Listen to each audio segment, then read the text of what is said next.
Ukraine Russia के वार से पहले दुनिया का बैटल ग्राउंड बना हुआ था सीरिया।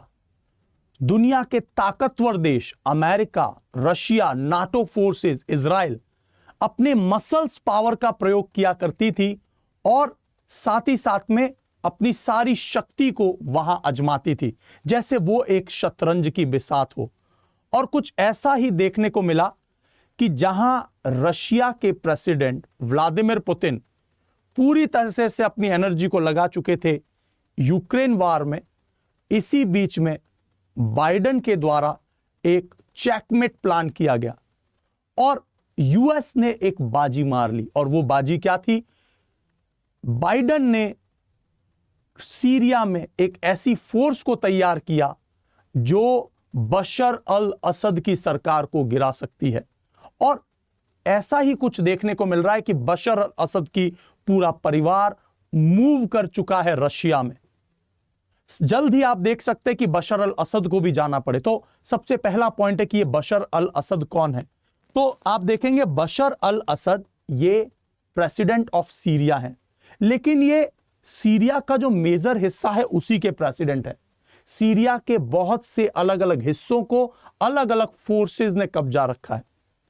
यहां पर आपको मैं इस पूरे विवाद को डिटेल में क्लियर करने वाला हूं कि एक्चुअल में सीरिया में क्यों अब सिविल वॉर का सिचुएशन हो चुका है। और साथ ही साथ में भारत सरकार ने यह डिक्लेयर कर दिया है कि 90 जो हमारे भारतीय हैं उन्हें किसी भी हाल में सीरिया से जल्द ही बाहर निकल जाना चाहिए, चाहे फिर वो कोई भी मार्ग हो, आप वहां से छोड़कर चले जाइए, क्योंकि बहुत बड़ा सपोर्ट जो एनिमी फोर्सेस है बशर अल असद की, वो टर्की, अमेरिका और इजराइल की मदद से तेजी से दमिश्कश, द कैपिटल ऑफ सीरिया की तरफ बढ़ रहे हैं।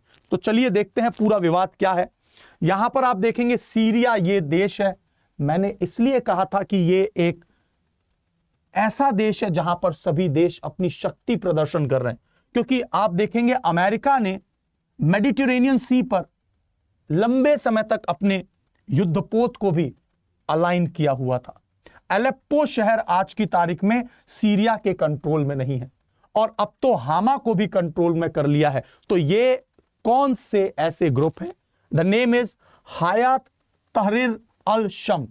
ये हयात तहरीर अल शम, ये जो पूरा ग्रीन वाला लैंड है, एलेप्पो, इडलिब और हामा तक पहुंच चुके हैं। ये एक्चुअल में अल कायदा, एक तरह का अल कायदा सपोर्ट करता है इन्हें। और आपको पता है अमेरिका लंबे समय से अल कायदा को सपोर्ट किया करता था। तो अमेरिका ने यहां पर एक पूरा बेस बना लिया और इन्हें सपोर्ट किया, और टर्की ने भी यहां पर बहुत अच्छे से सपोर्ट किया है।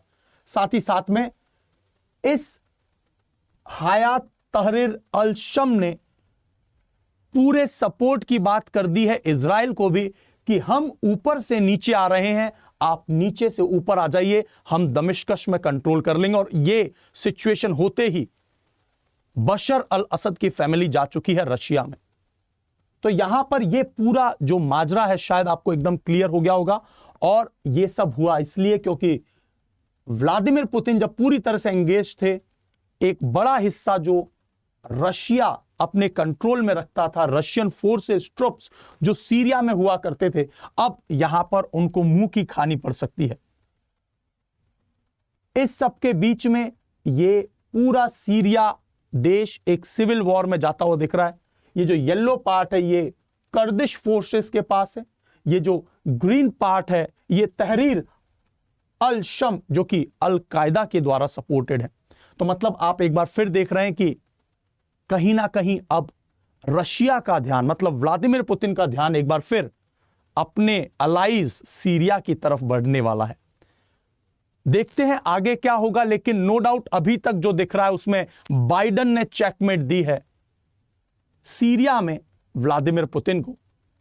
और साथ ही साथ में कहीं ना कहीं रशिया से एक चूक हुई है, क्योंकि जब फ्रंट पे वॉर होता है तो बहुत से फ्रंट पर ध्यान रखना होता है कि कहीं ऐसा ना हो किसी और फ्रंट पर एनिमी बाजी मार जाए। तो यहां पर देखने वाली बात यह रहेगी कि आने वाला समय क्या दिखलाएगा।